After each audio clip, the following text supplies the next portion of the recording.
Halo anak-anakku, sekarang kita sudah berada di redaksi ya. Nanti akan kita bahas pembuatan naskah feature ya. Di sini ada eh, perangkat komputer ya yang akan dibuat naskah ya.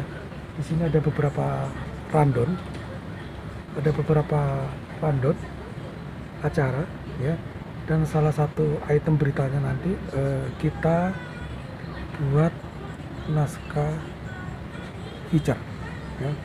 Oke, sebelum kita lebih lanjut akan kita pelajari dulu teori apa itu yang dimaksud dengan feature ya.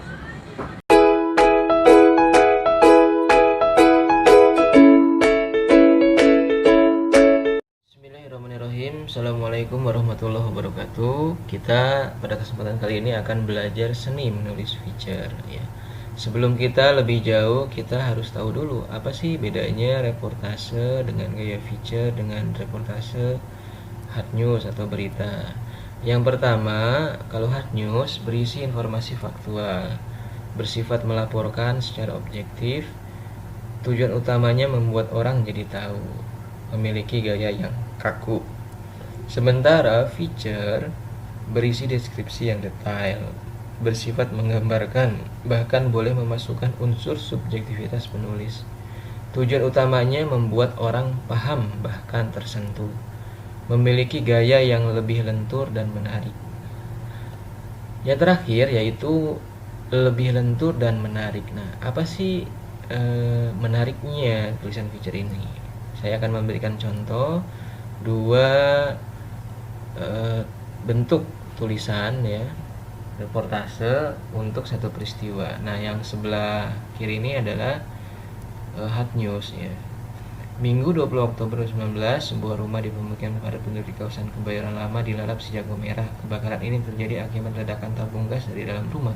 Sugeng si pemilik rumah hanya bisa pasrah. Kebakaran yang terjadi telah menelan kerugian materi senilai 1 miliar rupiah.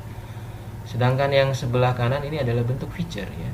Di senja minggu itu, amukan si jago merah tak tertahan, tak mengenal ampun melalap sebuah rumah gedong dengan rakusnya. Sugeng si pemilik rumah hanya bisa duduk bersimpuh menangisi rumah yang dibangun dengan literan tetes keringatnya, seolah hidup telah usai seiring musnahnya apa yang ia miliki. Untuk hard news sangat mementingkan 5W 1H ya, informasi atau fakta-fakta itu. Sementara feature lebih mementingkan adalah deskripsinya.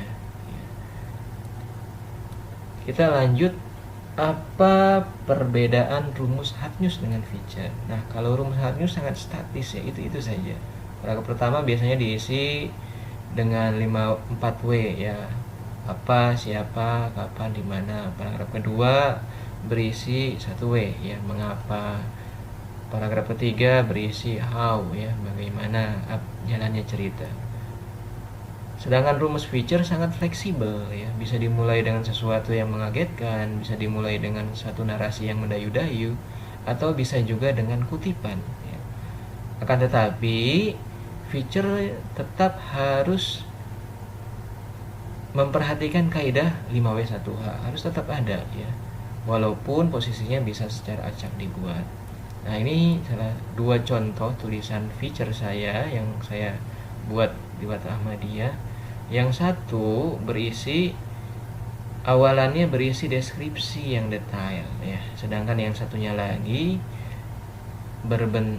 diawali dengan kutipan ya, mengutip satu statement yang kira-kira powerful dan mendukung judul atau tema yang kita buat.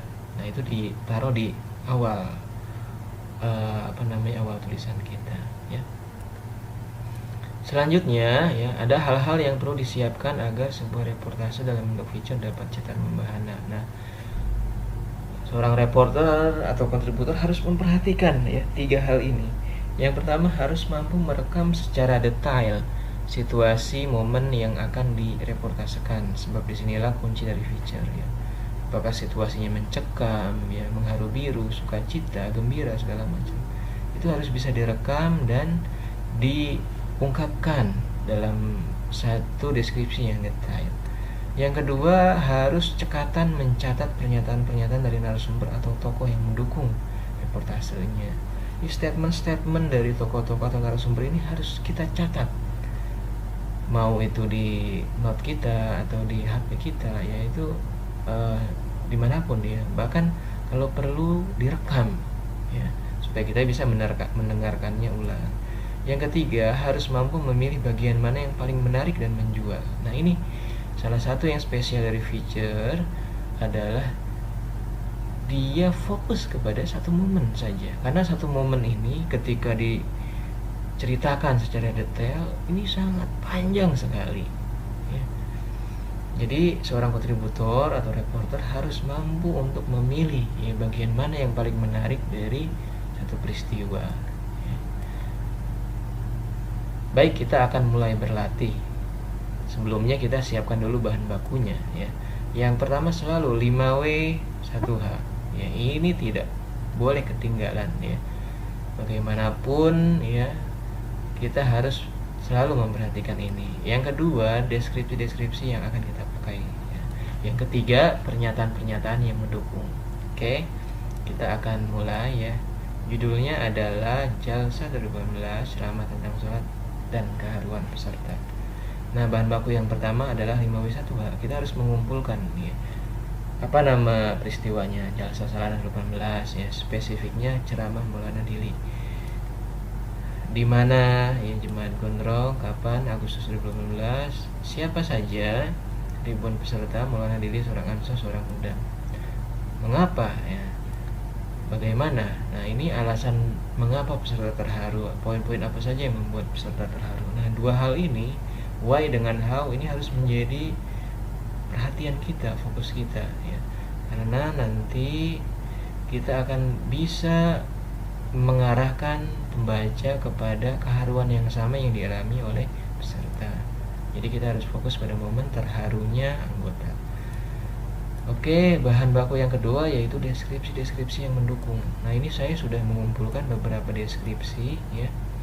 Dentuman takbir menggema memengkik di setiap sudut jalsahga.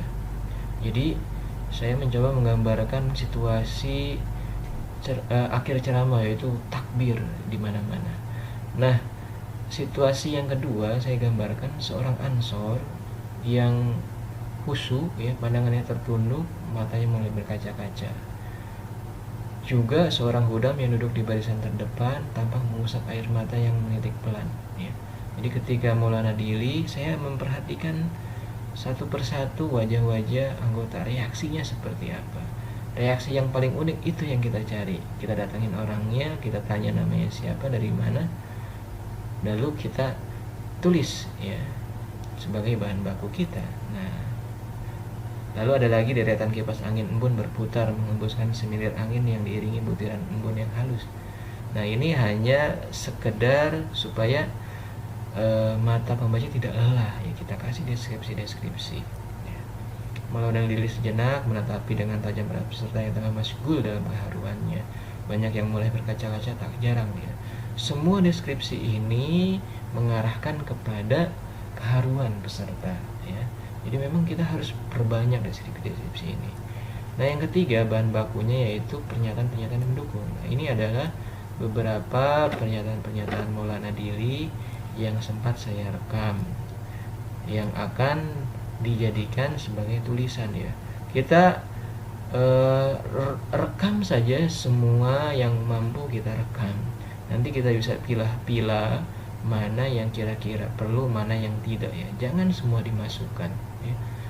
Kita harus bisa memilih mana yang statement terbaik, statement yang powerful, yang mampu mendukung reportase kita. Nah, kutipan-kutipan ini sangat penting. Mengapa? Karena dengan adanya semacam kutipan atau dialog-dialog ini membuat mata para pembaca tidak lelah dengan melulu informasi-informasi yang kita sajikan ya. Jadi variasi dari sebuah reportase itu menjadi banyak ya. Kalau kita makan dengan satu jenis makanan saja pasti akan bosan ya. Kalau dengan beberapa varian makanan tentu kita akan semangat dalam makan ya. Begitu juga dengan tulisan. Kalau tulisan banyak variasinya ya. Ada fakta, ada deskripsi, ada dialog, ada kutipan-kutipan statement. Nah, ini akan memperkaya reportase kita sehingga reportase kita akan enak ya. Orang-orang akan memperjuangkan untuk membacanya sampai habis karena mereka merasa sangat menarik.